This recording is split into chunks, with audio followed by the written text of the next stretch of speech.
if you're picking anything up. Yes, no? No? No.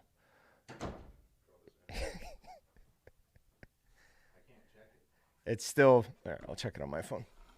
I still think it's not working because nobody said that it's back. Oh, there we go. Okay, cool. All right, so we're good. Sorry about that, guys. You have to give us this, though. It's been a little bit of time since we had a problem with the beginning of a live stream. I don't know exactly how long, but it's been a while. So we'll take that one. Sorry about that. Hi, thanks for joining us. We are doing one of the weekly Meatgistics live streams. Those are a little bit different than the monthly Walton's live streams. These are more based around meat processing and answering questions for you guys. I try and come up with some topics. But as I mentioned on Meatgistics earlier today, I was out for 10 days with COVID and then turned around and Austin's been out for 10 days with COVID. So time is at a premium right now. I haven't had a lot of time to kind of sit down and plan one of these out, but I've got a couple of things I want to talk about. One is steels. Another are these. These are suction cup feet. And then I went through and I took notes. I jotted down my favorite and least favorite of the brats, the jerky, snack stick, summer sausage, breakfast, shakers, injections, sauces, and then I did grinders, patty makers, stuffers, saws, scales, and slicers. So I've got a lot of equipment to go over, as well as some seasonings. I also wrote down my favorite tip for making the best brats or jerky or whatever. So I'm just going to kind of run through those and talk as long as you guys all hang around. If you do have questions, please put them in the chat. I will be going back to that regularly and hopefully answering some good questions. Because otherwise I feel like I could fly through this real quick. But before we get to that, I want to talk about steels. So this is a diamond sharpening steel. This is something I've been using in here for a really long time. And then Austin took home one of these, which is a Smith's. This is a newer version of this diamond sharpening steel. So this is what a lot of people know as a steel. This is a round or smooth or polished steel. People have these in their kitchen and often don't know what to do with them. You'll see them, do crazy things with the knife on it and nothing is happening because this isn't designed to sharpen anything. As you can see, it's smooth to sharpen an edge of a blade. You need to be able to remove some of the material from the edge of that blade. It removes it, and what's left is a sharpened edge. This is to help realign a blade. When you're cutting, if you're on a bamboo board, even a plastic board, as you're chopping down, you can push the very leading edge of that blade a little bit one way or another.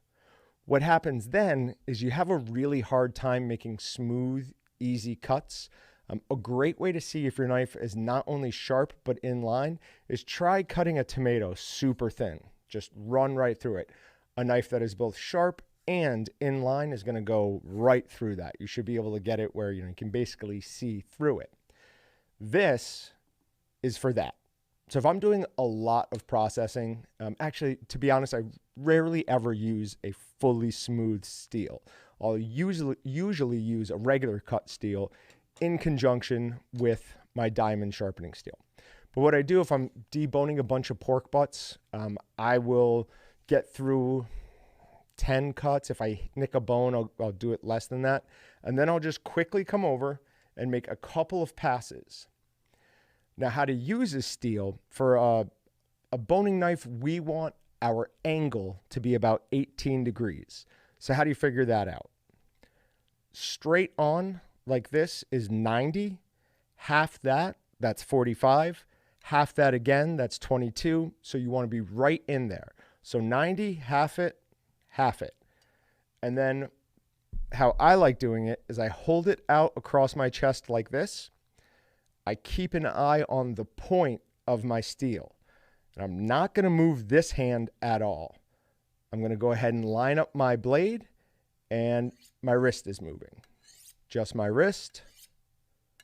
And when I'm just trying to realign it, I might give it a couple of passes. Another important thing with a steel is you want your steel to be at least 2 inches longer than your knife. Otherwise, you're going to, at best, hit your little hand guard down here, or at worst, cut your hand. So 2 inches longer is a good rule. Now, a good, easy way to check if your blade is nice and sharp is just a simple paper test. It should cut through no problem. This knife I've intentionally dulled. So as you can, well, apparently I didn't dull it well enough. Let's get back to it. We're going to intentionally dull it on the edge of this old diamond hone sharpening steel. So let's see. There you go. I mean, it doesn't even want to get through there. So with a knife that is in this condition, we could do it all day long on this smooth or polished steel, and it's not going to do anything. But on this sharpening steel, this is a diamond sharpening steel, and I said somewhere recently that it was 20 bucks. It's not. It's 35, but it's well worth it. So I'm going to go 90, 45, 22, and just under 22, and then, and since we really roughed that up, we're going to give it quite a few passes.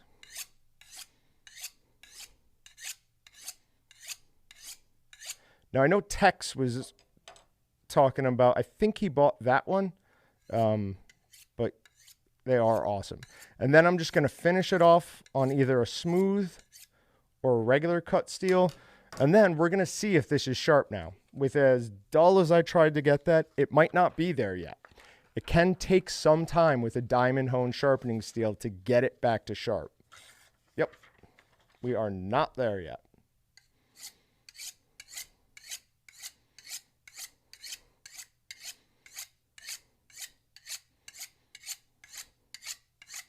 That's probably a real good noise for you guys, huh? Right in the microphone.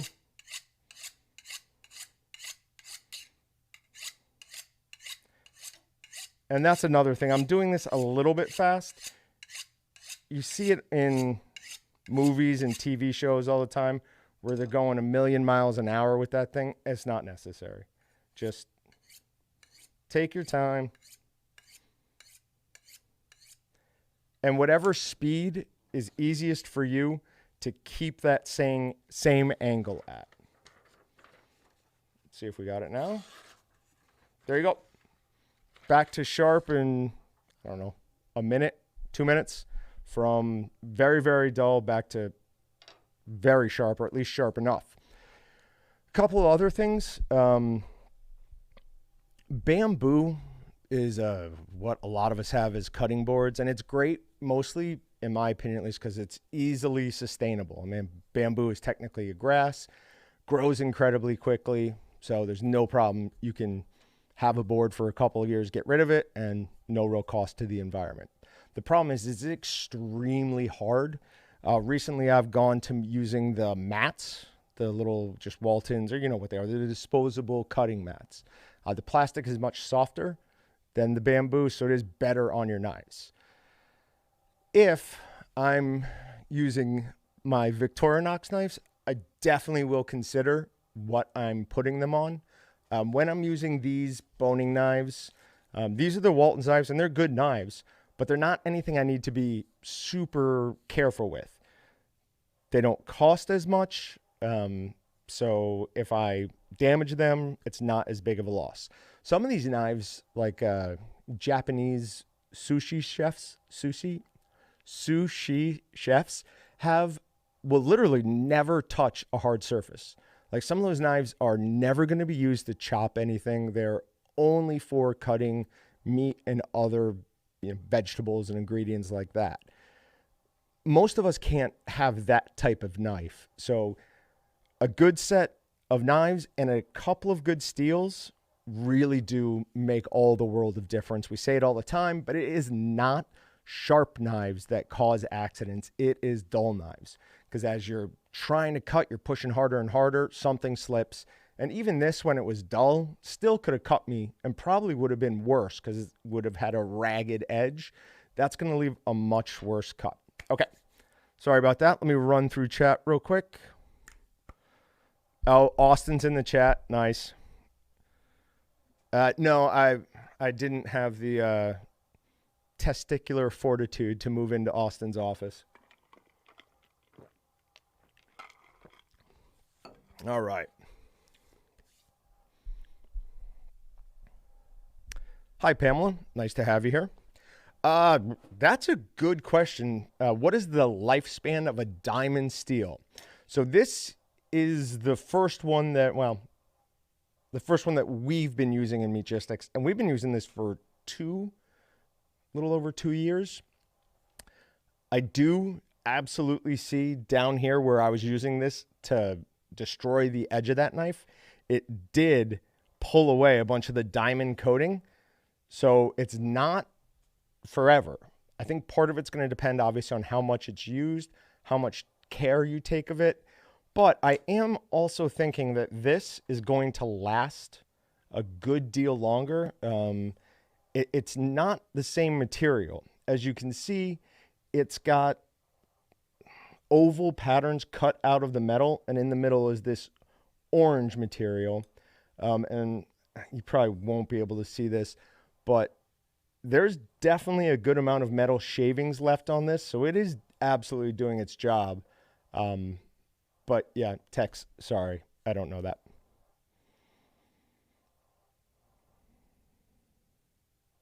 Should know that. Oh, he's probably talking about that. All right, so I'm going to go through, and I was hoping Austin wouldn't be here because I'm going to talk about something he'll like and also something he'll probably hate. What we're going to do is we're going to go over some seasonings and some equipment, and I'm going to tell you guys what the best tip is in that product category. So for like brats or snack sticks, what my 3 favorite seasonings are, and then what my least favorite seasoning is. So that least favorite thing is I imagine what Austin would want me to leave out. I'll let you know as soon as I get an email popping up from him telling me not to go forward with that. But let's get this one out before he does that. Number 1 Bratwurst seasoning is Supreme Pizza Brat. Absolutely no question in my mind. Great overall flavor. Definitely get some pizza. Definitely get some of the other Supreme tastes as well. Some people say they pick up some black olive in it. I haven't done that, but I can definitely see how there's other things than just pizza coming through. Supreme Pizza Brat gets way better when you take one of these old world style hard pepperonis and grind that up with your pork. Add that in there and oh, so much better. Patrick and I one time did that. Then we took 4 different styles of cheeses, the high temp cheese. We melted that in a pan, which had to get incredibly hot. Then we laid it out, let it all dry up, chopped it back up in a little bits, and added that to the sausage. It was so ridiculously good. But yeah, hard log pepperoni added to your Supreme Pizza Brat, unbelievable. Then I have the Hatch Green Chili, awesome, new-ish in the last year or so. Got a little bit of spice to it, but in my opinion, not too much for most people. And Hatch chilies are kind of all the rave. And then an all-around Philly is just a great brat. It's got no heat. You pick up some pepper in it, add some either Swiss, or we added Cheese Whiz to the top of it a couple of times, and it was really, really good. Best tip for bratwursts. Fresh sausage is the easiest type of sausage to make. We're not worrying about protein extraction. We're not having to have it through a really difficult smoke schedule. We're adding the least amount of additives. So brats are probably the best way to experiment with adding either other meat ingredients or, ingredients that aren't in the seasoning. The Pepperoni, absolutely one. Adding jalapenos to all sorts of things, that's a great place to do it. When we're doing pickled jalapenos on stuff, if we're doing a cured sausage, we need to be really careful with that juice of the pickled jalapeno, because that can short out your emulsion and it can give you gray spots, uncured spots around where they are in the meat. As long as you're eating it in a reasonable time, that's not unsafe, but it is going to be unappealing. In a fresh brat, we're not worrying about that. So experimenting with different tastes, adding different things, fresh brats are the way to go. And then my least favorite of the brat seasonings is Chicago brat. I just don't like it. It's got a lemony taste to it. Now, I've been told multiple times that I'm crazy. When we made that, when we first got it in, there were quite a few people who requested that I give them the leftovers from it. I happily did that, but I just didn't like it. For jerky, I've got Walton's Bold #1, absolutely no question in my mind. It's the base for almost all of the tender jerky we've done. It is a great classic jerky flavor. For anyone looking for just like a standard jerky, that's always what I direct people to. #2 would be the pepper and garlic. I love that seasoning. It actually climbs higher on my list all the time. It's got a really buttery finish to it, which is weird for jerky, but I don't know how to explain it, but when you bite into it, it's a real smooth bite, just real nice overall taste. And then I've got Dill Pickle. The Dill Pickle is a jerky and a snack stick seasoning and works equally well in either. Great overall flavor. It's got a little bit of spice at the end of it that you pick up a little bit more in the jerky than you do the snack stick, which kind of seems weird, but it works with it. And you'll see red pepper flakes as you're doing it, especially if you're doing whole muscle jerky, and it's absolutely worth doing. My best tip for making jerky is don't use a dehydrator. Use a smoker. Couple of reasons for that. One, when we're doing jerky, we're mostly going to get low enough in water activity that we're not going to end up being that concerned with shelf stability. Since you don't have a way to test it at home, we're going to recommend that you treat it just like fresh meat. Vacuum pack it, keep it in a cooler or freezer until it's time to eat. Jerky should be packaged in smaller packages, because how often are you going to eat 10 ounces of jerky?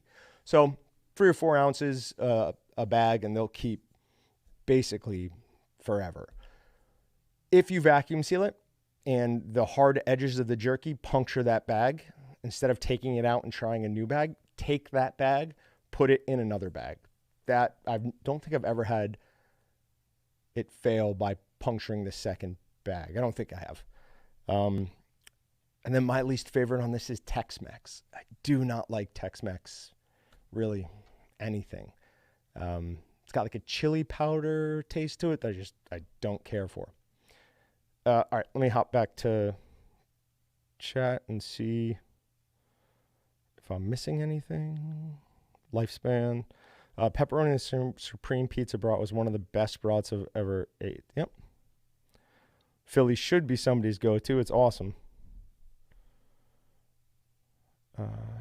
Here, so it's trying. Where? I'm moving. Okay, so let me get back to my jerky thing. I like making jerky in the smoker better. Part of that is the fact that I have access to a smoker here that will do some humidity for me. There was a outbreak a couple of years ago, I think, of listeria, and when I say a couple, I think 4. One outbreak in one packing plant, and the USDA came down and put all these new rules for jerky. It now has to be cooked in a completely enclosed environment with steam for a certain amount of time or certain like percentage of the cook. The good thing about that is you can run drying phases and moisture phases. So what we're trying to do when we're cooking jerky is we're trying to get it up to 160 degrees fairly quickly, and that's going to kill off anything that's living in the meat that we're worried about. Botulism, listeria, And then we can start going to a drying phase. So if you are going to use a dehydrator, I'd recommend you go to an oven, get it up to temperature quickly, and then move it to your dehydrator. The reason for that, when you dry out meat past a certain point, it's almost impossible to kill bacteria. The heat needs the moisture to kill the bacteria. If it's in a piece of meat that's too dry, it's not going to kill it. So if you are going to use your dehydrator, I'd recommend going to an oven first, making sure that it's up to 160 degrees, and then put it into your dehydrator for, a dehydration, for a drying period. You're not going to get smoke that way, though, and I do like jerky with just at least a little bit of smoke.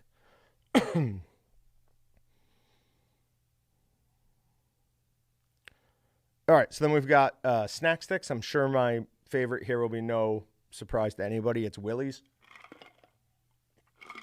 It's just the best snack stick seasoning. Anytime I'm doing a different protein that I haven't worked with before, it's always going to be Willie's what I go to. It's our best-selling snack stick seasoning, and that's for a very good reason. Really well balanced, not a lot of spice, but a little bit. So it's going to satisfy people who want some spice. It's not going to turn off anyone who doesn't like spice unless they're totally intolerant. It's not going to work for somebody who's wanting to burn the roof of their mouth off, but it is a really good overall seasoning. Now, for people who are wanting to burn their mouth off, there's something called Gigawatt. Gigawatt is the hottest Excalibur seasoning we have. For anyone who really, really likes spice, you won't find it uncomfortable, but it'll satisfy your urges. For anyone who's averse to it, I would never recommend going with that. For people who are wanting it even hotter, adding the high temp ghost pepper cheese is awesome. It's a great taste. You get like the pepper from it, but it also does boost the heat. We carry a high temp hot pepper cheese, which is basically pepper jack. So we always kind of laughed that it was called hot pepper. You eat that stuff by the handful. So when we got the ghost pepper cheese, I just figured it was going to be the same thing, and it'll be a little warm. I took a handful of it and threw it in my mouth, and as I was chewing, I was like, "Oh no, that was a mistake. That wasn't good." And my scalp was sweating 5 minutes later. So yeah, that stuff has serious heat, and it's a great way to add heat to your product. I find it much easier than trying to figure out the right amount of extra hot ground red pepper to add, anything like that. And then we've got Habanero Barbecue. That is an awesome snack stick. It is also an awesome summer sausage, but we'll get to that in a second. The sweetness from the barbecue kind of matches the heat of the habanero to the point where it's really not a hot seasoning. The habanero is going to throw most people off. I used to recommend this to people who just totally didn't like spice, but I heard back from a couple of those people that it was too hot for them. So now I just say the average person really like it. They won't think it's too hot. Probably won't be hot enough for, the Scoville unit crowd. Best tip for making snack sticks: before you do your first grind, cut all of your meat up into small enough pieces to fit down your grinder, and then throw them in the freezer for 20, maybe even 30 minutes. You want them to have good texture to them. You want to poke it, and you don't want your finger to be able to go in. That's going to let your grinder, or the auger in your grinder, grab those pieces of meat and push them down to the plate a lot easier. It's going to be even more effective during your second grind. Trying to take a pork butt that's just been in your fridge for a couple of days, do the first grind and do the second grind. That second grind is going to take a long time. So freezing your meat, spending that 20 minutes, 30 minutes before you grind, absolutely worth it, especially on that second grind. And then I've got a tie for my least two favorite here, and I hope T. Williams isn't here, because he mentioned that he was hoping that the bourbon and peppercorn would take over Willie's as the best-selling snack stick seasoning, and that's just not going to happen. That's kind of predictable that I didn't like it. It's bourbon. I'm not a big bourbon fan. And then the honey barbecue. So that's one that the first time I made it was when I tried doing sous vide snack sticks. So I made snack sticks. I never put them in a smoker. They just went into the sous vide unit. cooked them till they were 160 degrees and pulled them out. And they had no rigidity to them. If I held it here, it would just go straight down. They were unappealing. The taste wasn't great. I ended up putting them in a dehydrator. I think I dehydrated them for like 6 hours, and then they were okay. They had some stiffness to them, but the taste I still thought was horrible. So then somebody else, I let people try them, and I was pretty open about the fact I didn't like it. Other people said they thought it was okay. So then somebody else made them, and I said, oh yeah, what kind of seasoning did you use? And they said that. I go, oh no, that's terrible. And they kind of freaked out and then went and tried them. They're like, oh no, these taste amazing. I was thinking, okay, well, maybe it's just because I sous vide them. But then when I went to bite into it, no, I just don't like that seasoning. So, not everything's for everybody. For summer sausage, Habanero Barbecue, absolutely my number one. It's not our best seller for summer sausage, but it's got to be catching up. It's got to be catching up because it's just an awesome. It works great as a snack stick, but I think it works even better as a summer sausage.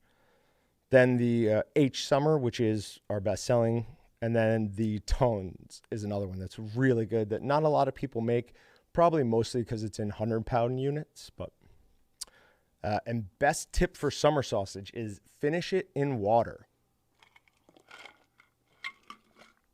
So the finish it in water is smoke it until it's 130 degrees internal temperature, and then either use a sous vide unit, a turkey fryer, or even just figure out what it takes to stabilize a good amount of water on your stove to like 177 degrees. If you're doing snack sticks, 172 is good. For summer sausage, since it's a good deal thicker, 177 will get you there a lot quicker.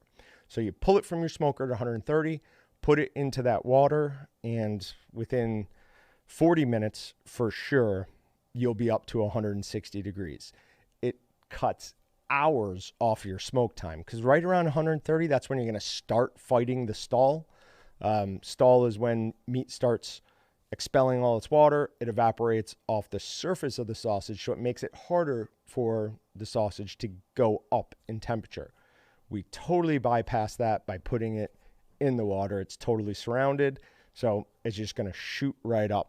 130 to 160 in under an hour. Definitely under an hour. Mostly under an hour. Also helps prevent getting a dry product because obviously we're cooking in water.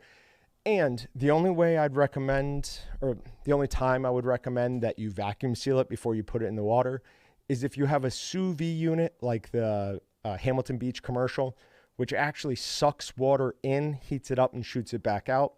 The reason for that is we don't want little pieces of the casing, fat to get in there and clog up whatever filter's in there. Papa Sop pointed out that the Weston sous vide unit is just a little propeller on the bottom with a heater. So it's just moving water around. So you don't have that same problem. If you're using the Weston, you can put it directly into water. And then I don't have a least favorite for summer sausage. I really don't. I don't know. Maybe the blue cheese and apple, but I hardly remember what that tasted like, and I don't remember hating it. So I just put that in there for something. Breakfast would be H110C. That's awesome. Got some heat, but not tons. Just really, really good breakfast sausage seasoning. Then the Holly Regular, which is our number one bestseller. I think it is still our best-selling seasoning, period. Not just breakfast sausage, but best-selling sausage.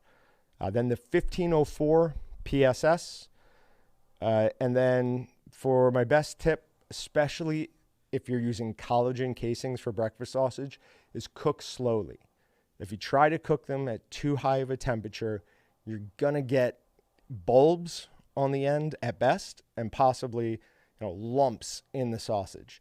So cook it on low on a pan. If you're doing it in a toaster oven or an oven, 200, 225, at least for the beginning. You can raise the temperature a little bit once it cooks or as it's cooking, but we don't want to start it off at 375 degrees. That's a sure recipe for disaster for lengths of breakfast sausage. For shake, well, let me look at chat real quick, see if there's any questions I should be answering. Would I ever add cheese to a breakfast link? Yeah, for sure. Absolutely would. Have. We did breakfast patties here specifically for breakfast sandwiches, and we put high temp cheese in those patties. We also put cheese on top of it because, I mean, cheese never made a breakfast sandwich worse. But yeah, absolutely very, very good. Gabrielle says, I just started baking with my breakfast collagen. Yep, not perfect, but it does help a lot. It is certainly better. If you're using like a 22 millimeter sheep casing, it's not as big of a problem there. It's really just when you're doing collagen. For shakers, so my favorite seasoning is the Excalibur's Walton's Ultimate Steak and Roast Rub. It's basically the same as Excalibur's Ultimate Steak and Roast Rub. We just had them change the salt particles a little bit, the size of them. But I've done all sorts of testing. I mean, and obviously we're biased, I guess. I don't know. But we've done blind taste tests with salesmen, and it just has the best steak finish to it.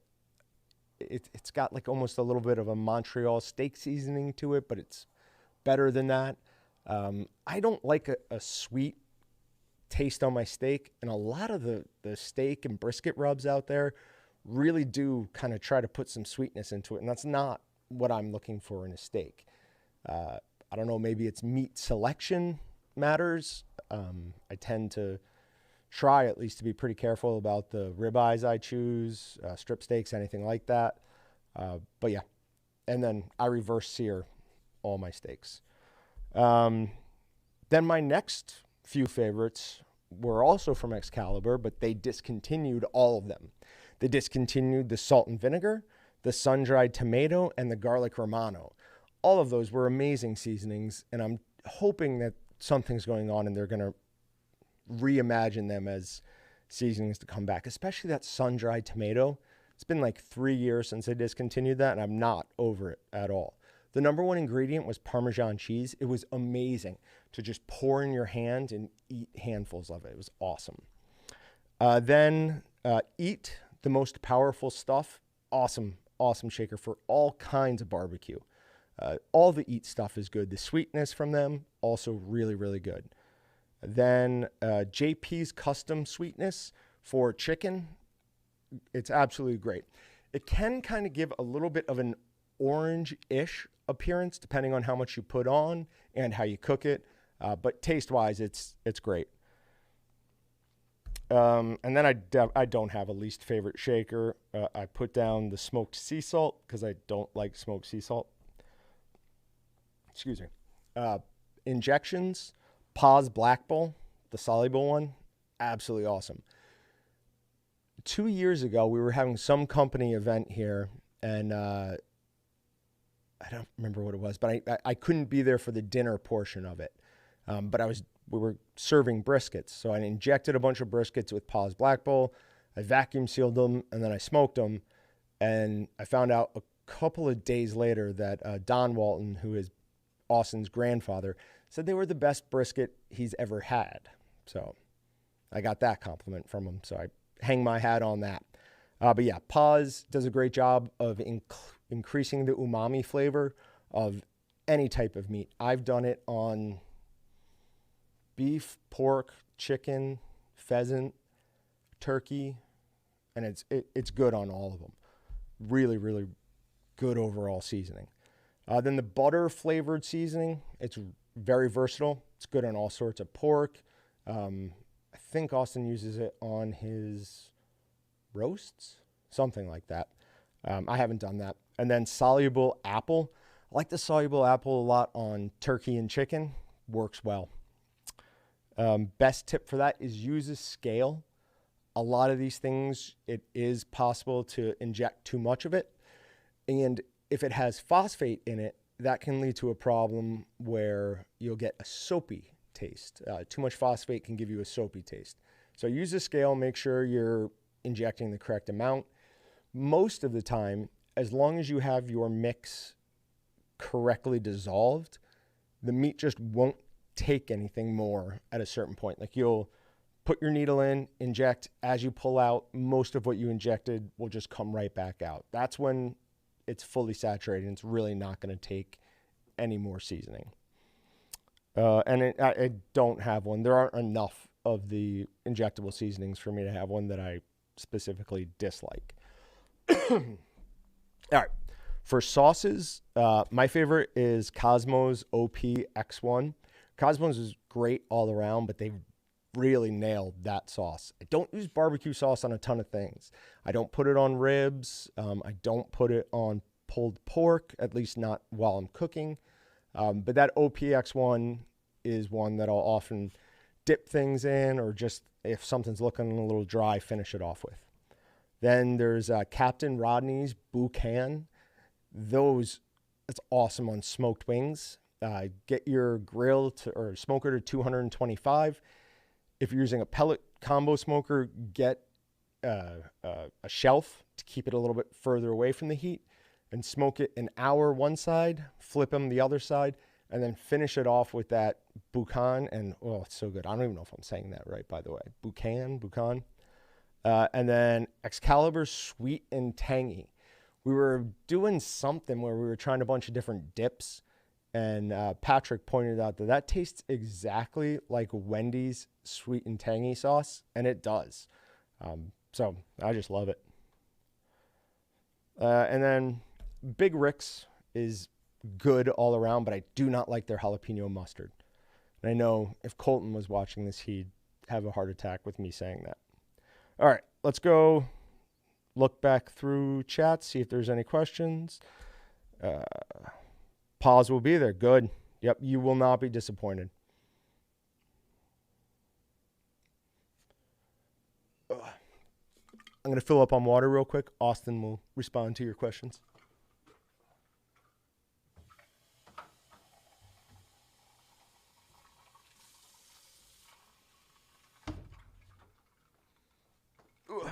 Sorry, guys. My mouth gets incredibly dry during these.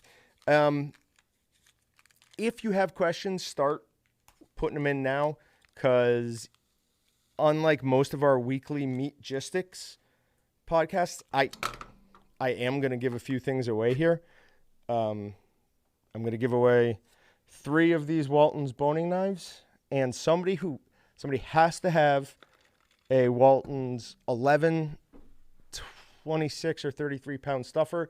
I'm going to give away suction cup feet, because suction cupping instead of vice gripping is so much better. So you just replace the little rubber feet with these, put it down. You got to push it a little bit hard, but it prevents it from rocking, and you don't have to be tied to an edge anymore. You can be a little bit further out towards the middle of a table. But I'll select those winners from the best questions. Hi, Stuart. And sorry about this, guys. For some reason, my mouth gets incredibly dry during these live streams. You would think I'd be used to talking all the time, but apparently not. All right. So moving on to equipment. So for grinders, this is unfair, but my favorite grinder is the Hall mixer grinder we have in our test kitchen. I think it's a 52, and what it is it looks like a kind of a big bucket on wheels, and 90% of it is the mixer portion of it. So the advantage to a grinder like that is you can take a pork butt, cut it in half, and just throw it into the canister. It's going to move that down towards the auger just with its regular paddles, and it chews right through food incredibly fast. Then you take that meat, you throw it back in, you throw your seasoning in there, it mixes it for you, and then you activate the grinder. So it's getting your meat mixed in as it's doing that second grind. Then you've only got one piece of equipment to clean instead of 2, and it just chews through meat like unbelievably fast. But it's a commercial piece of equipment. but I still love it. Number 2 would be a Pro Cut 22. I mean, they're expensive, yes, but they're not insane. Like, some retail people could justify buying that. Incredible grinder. We did the Pro Cut 12 versus Weston 32, I think. And the Pro Cut 12 beat it fairly easily, especially in the second grind. We had some problems with the first grind where I did a speed test between the two of them, but I didn't take into account that the Pro Cut 12 would have a smaller neck area. So I was having to try and jam down pieces that were fitting down the 22 or 32 of Weston, no problem, but we're really struggling to get down there. During the second grind, the Pro Cut did do a way better job. The reason for that, those Pro Cut machines are commercial quality machines. I mean, they're designed to be used in a processing plant, commercial kitchen of some sort, and they're grinders. They're not going to come with stuffing attachments. You're not going to hook up a bunch of things to it. It just grinds meat, but it does an amazing job. I used to use our 22 in the test kitchen all the time, but then we get to the next one, and we got our grinders in finally. And it's the Walton's 22, and I love that grinder. When we decided we were going to get grinders in, there was, we were excited, but also a little bit nervous. We did a ton of testing on some demo models that they sent over. We said what we liked, what we didn't like, what we wanted it to be able to do. And the 22, in my opinion at least, is the one that we hit out of the park. I've done close to 1,000 pounds through it, probably over 1,000 pounds, and it has not let me down yet. With that size, you can use Specco plates and knives, which are gonna be a little bit more expensive, but you can have them resurfaced. You send them in to us for a small fee, which is far less than the cost of a new plate and knife. We'll sharpen them, get them just as sharp as when they were out of the box, and send them back to you. And they last a little bit longer, and they'll help you grind a little bit faster and a little bit cleaner. So the Walton's 22 processing grinder, I love it. Couldn't be much more happy with it, honestly. Best tip for that, something we kind of already talked about, is freeze your meat and use sharp plates and knives. I won't have a dull plate here, but if you've got like little micro cracks in it, anything like that, you can kind of take your plate and hit it against something metal. If it rings true, kind of like a bell, like ding, you're good. If it thunks or anything like that, you've got a crack or some problem in the plate. If possible, use a different plate because you're running the risk of that plate cracking during your grinding, and then you've got metal in your meat. You got to toss the majority of it out. So, for patty makers, it's kind of a weird one. Not a ton to do with patty makers, but the quick patty maker, the Walton's quick patty maker, goes on the front of a grinder or a stuffer, just slides back and forth, and it can make consistent patties really quick, and it's fairly inexpensive. There's something called an easy slider, which is cool, but it's way more than most people at home are going to pay for it. And then the simple adjustable burger press, it's just a piece of plastic with a kind of a rotating cone on the outside, and you can set it to a half pound, a third pound.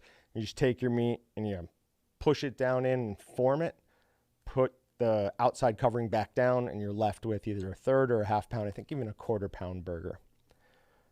And then for stuffers, anyone who's watched me make any sausage in the past 4 years, the stuffer I always use is the 11 pound. There's a couple of reasons for that. One, it was what we had in here when I started, so I just started playing with it. But I do most of my sausage making alone. Patrick will be behind the camera. Austin's up doing Austin things. And so I can't spare a hand really to hold the grinder down as it rocks back and forth. I mean, that's going to happen where up here and we're trying to pull the handle down and then push up. And as we're doing that, everything's wanting to rock. Well, the 11 pound has the exact same diameter as the 7 pound, but fits 4 more pounds. The smaller the diameter, the less force it's going to take us to crank that around. So the 11 pound in my mind is the best balance between size of the piston and capacity, because the 26 and 33 pound stuffers you can obviously fit larger batches into, but it is going to take more strength to get that crank turned. So just something to be aware of. For the second best, I have the Tulsa F25. That's a hydraulic stuffer, one we have in our test kitchen, and it's really fun to play with. Knock through snack sticks like nobody's business.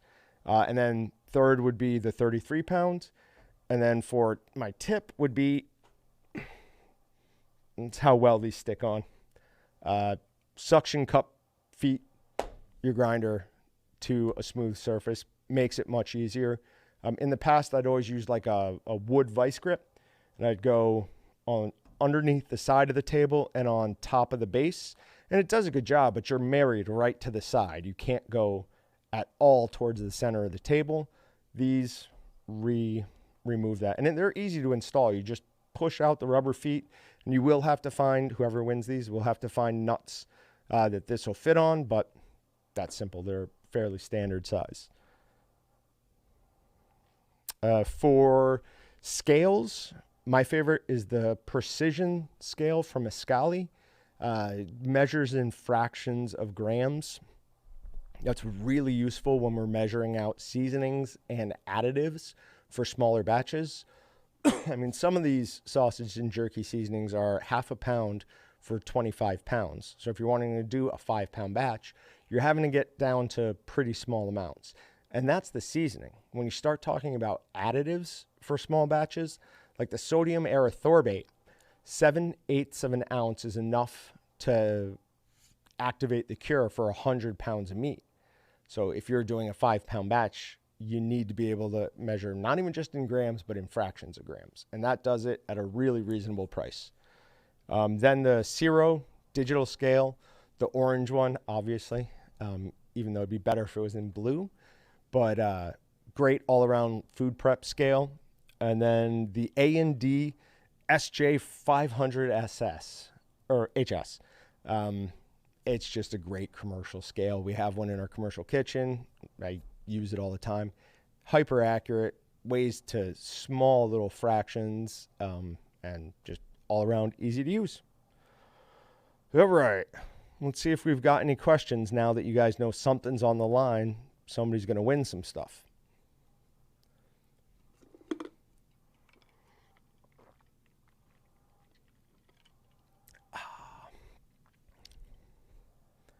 All right, so we got, what type of cheese do you recommend? And he says mozzarella. A couple people saying they have the 11 pound.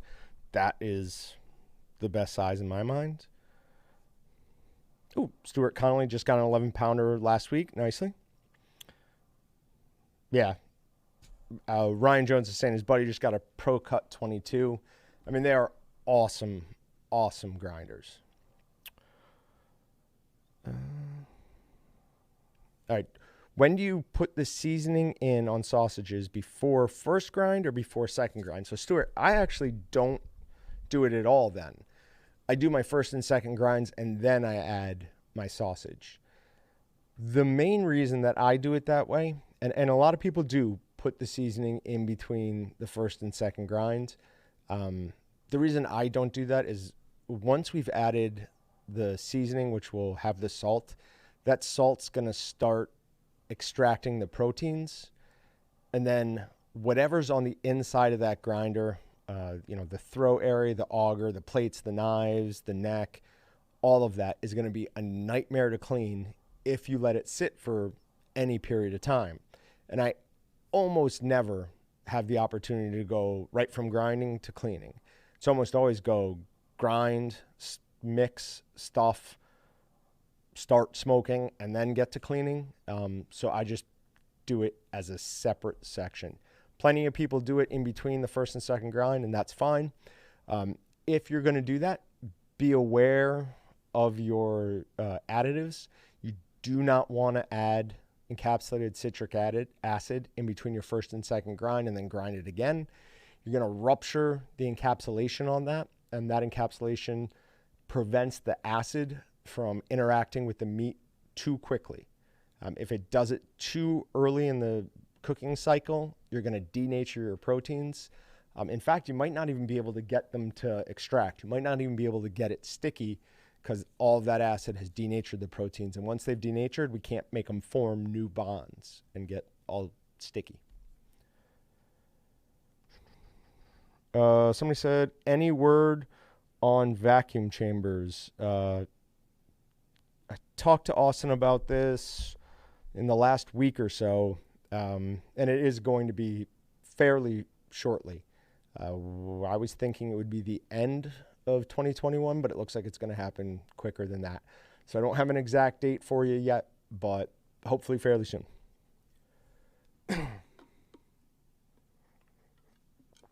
I just got in, so I'm starting from the beginning. A little confusing watching from the beginning and reading comments that are 30 minutes in. Yep. When you're smoking any type of sausage, is there a way you can tell if you need more or less smoke when you are finishing? So that's from Trappin' Joe. No, not really with smoke. If it's something like you're wanting to see how much, if the seasoning is as strong as you like it, I always recommend that you, as you're mixing, you take a little bit, just make a little patty, fry it up in the pan and try that. That won't be exact because a smoked meat is going to have a different level of intensity to flavor as something that's, cooked in a pan, but it will get you in the right category. With smoke, there's not really a way to do that. You just kind of have to know, A, what your smoker's like, B, how much smoke you like, and also coming into that is the type of wood you're using. So one of the things that I think throws a lot of people off, the fruit woods, like an apple, a cherry, isn't going to make your meat taste like apple or cherry. The reason those are more expensive, well, one of the reasons those are more expensive is because they give off a milder smoke. Hickory and mesquite are going to give off the most intense smoke flavor. They are also the least expensive. Apple, cherry, more mild, but way more expensive. In my mind, the best bet between that, or it used to be, I don't even know if it really still is pecan. Pecan was in between those two price points, but still gave off a really nice mild smoke. Have a 20-pound mixer and a Cabela's 22 grinders. Do you sell any attachment which allows the grinder to run the mixer? No, Mike, I'm sorry. We don't. The 20-pound grinder or 20-pound mixer isn't going to hook up to anything. Our 50-pound mixer, I believe, does hook up to Weston's grinders and lets them power them, but most of them have a different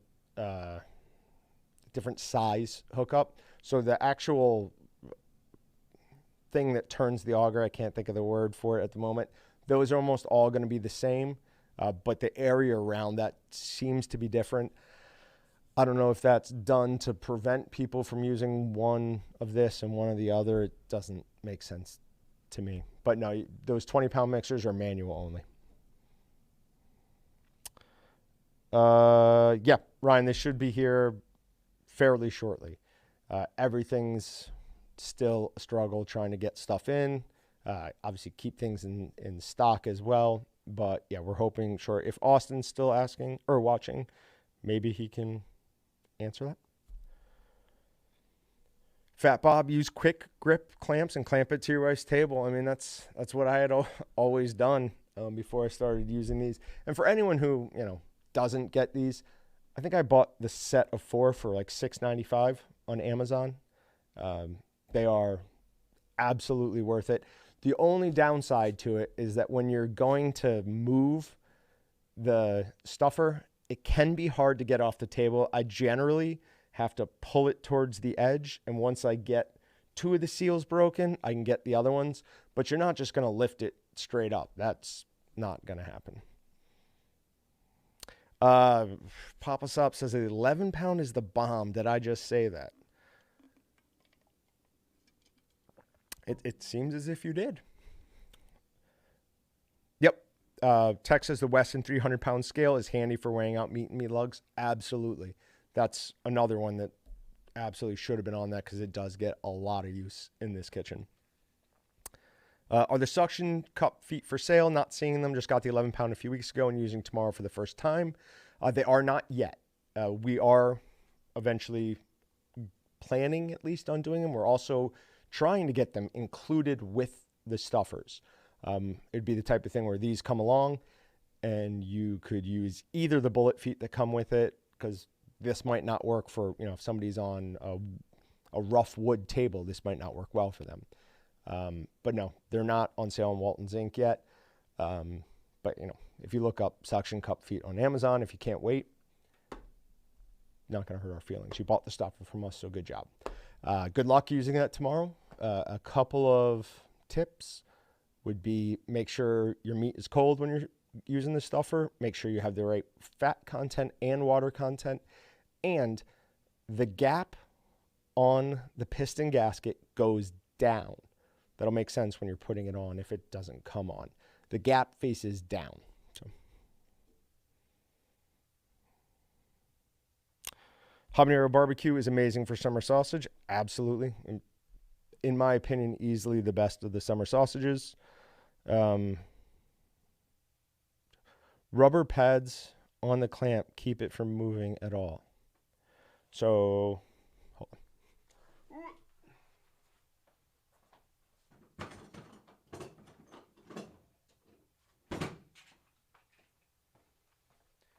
So this is the one that I always use. It's just an Irwin Quick Grip, and it's got rubber-ish pads on the clamps. Is that what you're talking about?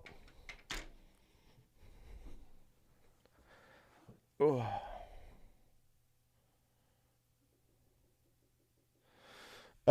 Trap and Joe says, what category would you put alderwood in? I have some and would like to try it. I've never smoked anything with alderwood.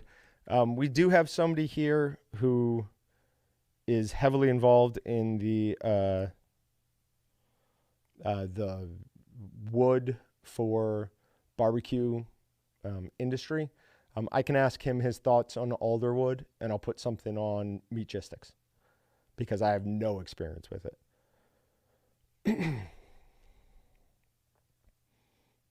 Community. Yep, not the forum. All right, so that's 4 o'clock. I will go back through, contact the winners. Somebody's going to win these, and then 3 of the knives. I'm keeping this one because I want to play with getting it as dull as possible and then trying to bring it back to as sharp as possible. For anyone who does win one of the knives, these are used. I will fully clean them, obviously. I mean, they're clean now, but I will absolutely scrub them before I send them out, and I'll give them a sharpen up on the steel as well. Anyone have any questions? I got to get better about waiting for that answer because a lot of you are like 30 seconds to a minute behind. So I tend to go, okay, I'm going to leave unless anyone has any questions, and then end it.